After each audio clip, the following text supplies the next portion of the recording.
Good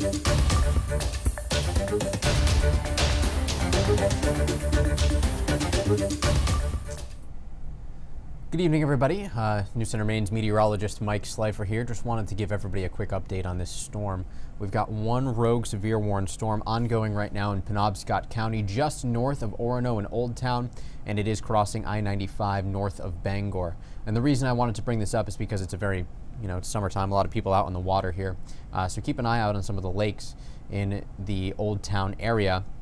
But the threats with this storm have been apparent from the beginning. As soon as it started to pop up, we saw these areas of higher reflectivity come through on the radar, these pinks that you see here, the reds that you see here, and that is associated with a signature for some hail.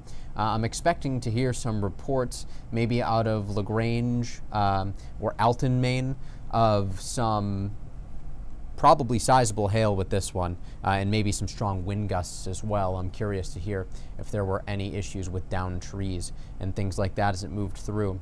The gusts are approaching about 70 to 75 miles an hour underneath this, but the bigger story here I really think is going to be the hail size. Hail size now associated with the warning is back down to an inch, but there was a brief period in time where the hail size was roughly 1.5 inches from what we can tell from radar, and that is big enough to cause damage and things like that. So here's the tracking of that storm. It came south out of Piscataquis County through LaGrange and is now headed toward the I-95 and Route 2 corridors in Penobscot County between Old Town through Greenbush and then up to about Enfield. That's where it's going to cut off. There is a second cell that just popped here near Lincoln. That's moving over Caribou Pond and is going to head out Route 6 toward Lee and Springfield. Less significant, likely still gusty with some heavy rain, but this is the warn storm that we've been tracking for a bit here. Let's take a look at the hail tracks. This is a very, very useful tool, and I've found it to be actually fairly accurate. And you can see over the last 3 hours, watch the storm pop up near Milo, and then it heads south. And where you see those pinks, let's see if we can pause that for a second. I'm going to let it run back through. We'll pause it, and we will try to see just how big the hail reported was, about 1.6 inches. 1.6 inches. So this is being picked up by the radar, but the reason I wanted to bring this up was because hail of 1 inch or larger crossing I-95, especially on a day like today, it's hot, people are heading north to head to the lakes area near Lincoln, heading north to Baxter State Park, Katahdin, and Millinocket areas. This could pose issues to motorists on the freeway, possible that you'll see some impacts when it comes to driving there. So wanted to let everybody just know that if you know somebody that is heading up there or heading up I-95 in Penobscot County, this is a pretty nasty storm. It's the only one that really has packed a punch today, but it certainly entered an environment that just allowed it to really blossom quite a bit, and we are still getting some more significant returns on the radar. Those pinks that you see signify some pretty impressive, likely some hail ongoing, so we're going to circle that.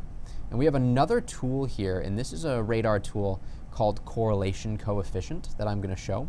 And what it does is it basically uses the size and shape of the things in the cloud to give us an idea of what they are. So that circled area that I had where you see this drop in correlation coefficient also signifies that we are likely dealing with some hail there. Let me circle this again so everyone can see what I'm talking about. This right here, that area of green and yellow, what that means is that the radar is picking up different sized objects in the cloud, and that says to me that we are likely dealing with some hail within this storm, and it could be sizable. And this is going to again cross I-95 on the Old Town Greenbush line, cross US Route 2 in the same area, and eventually make its way into Old Town. There's likely some showers falling south of Orono now, almost on the Bangor line, so keep an eye out if you are in Penobscot County. We're going to just hang with this up for a couple more radar scans just so I can get an idea of what is going to happen with this storm as it evolves. This storm has entered an environment that is just ripe with energy, so it's going to be a little while before this starts to fizzle out a bit. I do think that once it makes its way through Penobscot County and eventually into Washington County, it's going to run into a bit more marine-influenced air, and that actually is going to allow for it to fall back down a little bit. If I put the radar, the temperatures over the radar here, you can get an idea of what. All right, there's the radar, 83 in Bangor, but take a look at if we zoom out. We've got some 90s in western Maine, but see this 75 in Calais right here, 76 in Bar Harbor.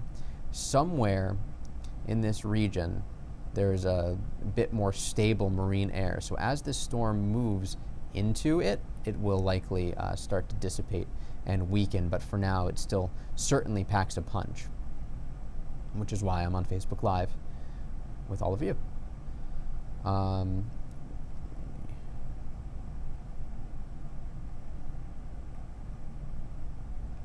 go back to the radar here so you can see the animation of this and see which way it's moving. Again, just keeping an eye on this as it moves to the south. Let me bring this up.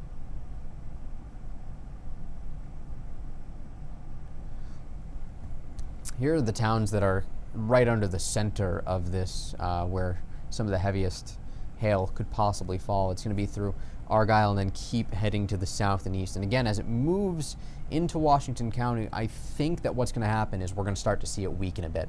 And that's just due to the fact that there's a bit more marine air there. But just watching these pink areas on the radar, that's what concerns me the most with all of this.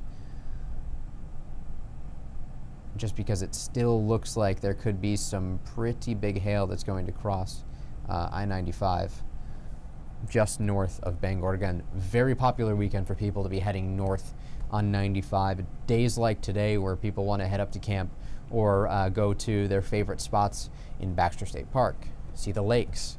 So we just got to watch this as it crosses, because I do think that this is the type of storm that would pose a bit of a threat to people on the highway. If you know anybody that is driving through this area, make sure you get in contact with them. A quick phone call. Let them know what's coming their way. I would recommend probably pulling over for the 5 to 10 minutes that it's going to take for this to cross. We've also got a little bit more lightning starting to show up too, which says to me that it's not quite done yet. Usually what happens is as storms start to fizzle out a bit and we see them weaken, we will see less lightning associated with them, but since we've still got some active lightning strikes ongoing, it's just good to remember what to do when it comes to severe weather. Really quickly, I'm just going to double check to see if the National Weather Service has updated any of the info on this. I heard the National Weather Service chat ding. All right, and let's chat a little bit too. For anybody who is out there and wants to end up, maybe under this, or this moved through your backyard, because this storm was pretty impressive the entire way. If you can safely do so, the key word here being safely, we would love to see hail pictures and things like that. Your reports help us out a ton, and we send that information to the National Weather Service as well. You can send it right in through the Near Me section on our app. It is a great way to stay in contact with us and let us know what's going on in your backyard. So we're still just watching this as it crosses I-95, the Penobscot River, and eventually makes its way to Route 2.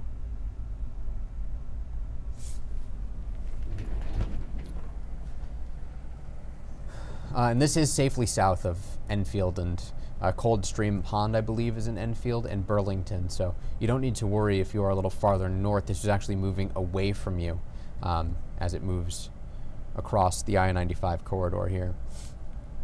Let's go back to the hail track so you can get an idea of what this storm has been producing.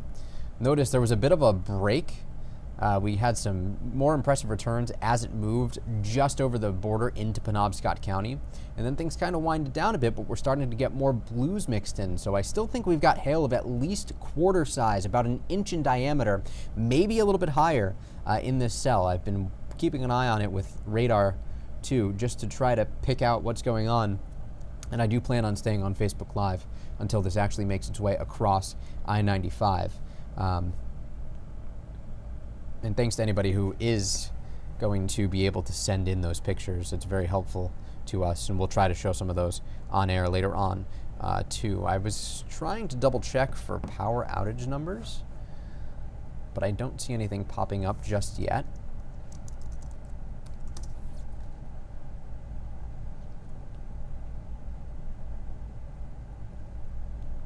Let's see here. Yeah, I don't see any outages being reported just yet.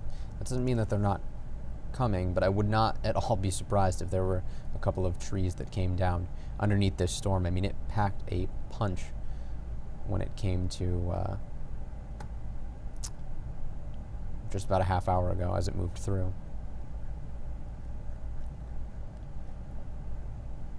Looks like we've got about 52 outages reported in Lagrange.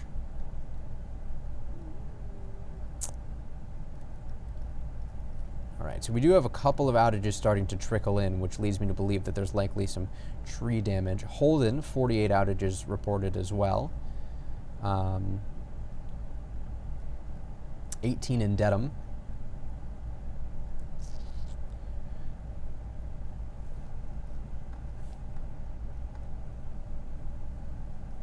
Sorry, that's LaGrange. And that's 52 outages in LaGrange. That was my fault. I am juggling a couple things over here. Let's take another look at the radar, and I'm going to just keep it zoomed out a little bit further so you can actually see where it's heading. All right, we're starting to, it looks like it's starting to cycle and weaken a bit. Again, eventually this is going to run into some more marine-influenced air, a little bit more stable, not quite as much energy for it to work with. And I just want to watch it one more radar cycle to see if it's going to drop back a bit.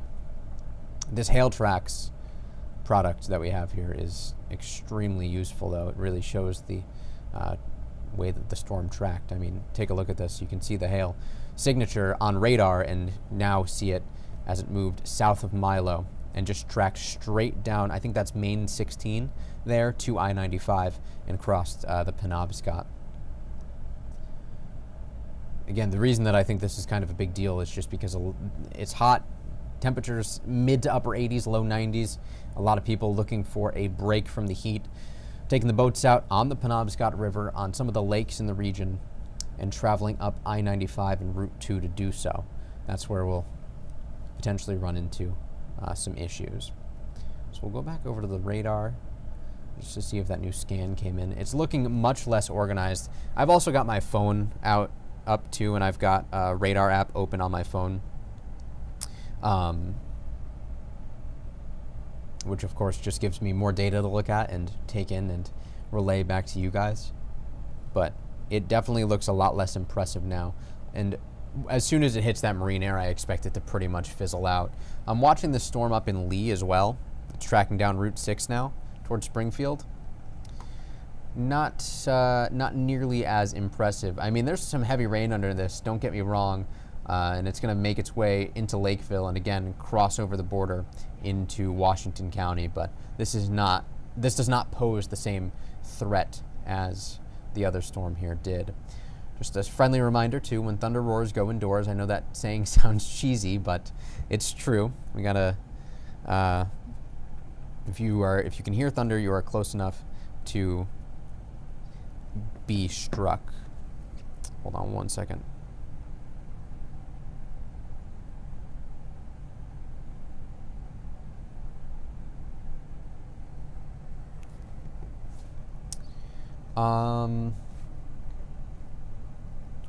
All right, so this is kind of starting to fall apart a bit.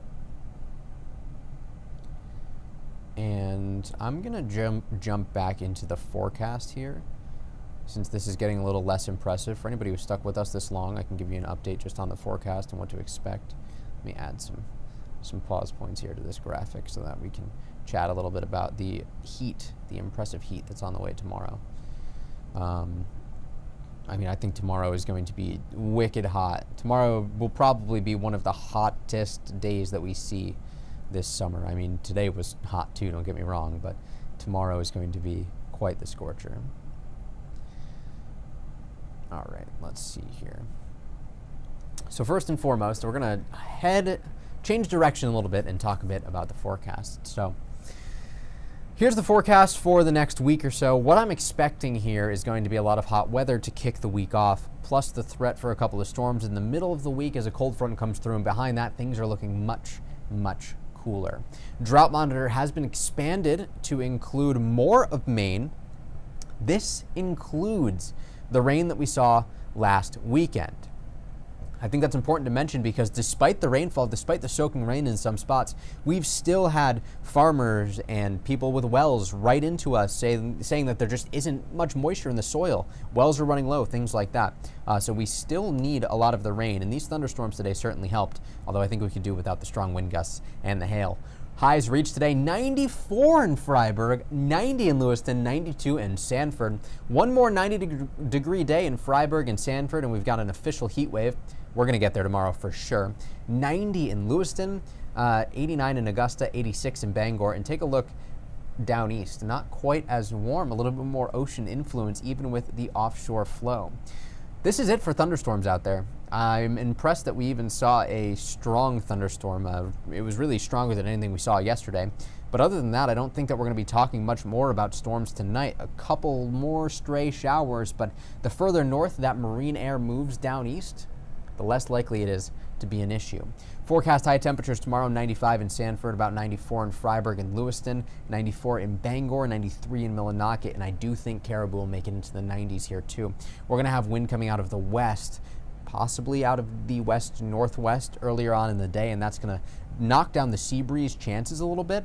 So Portland, we're looking at 90 degrees. I'm pretty sure Portland will hit 90 tomorrow, if not 91 or 92.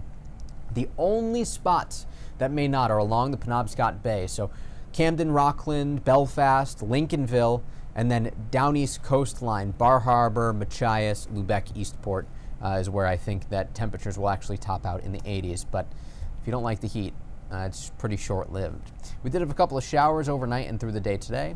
Didn't pick up much rain from that. Unfortunately, I wish that we could have gotten a little more in western Maine.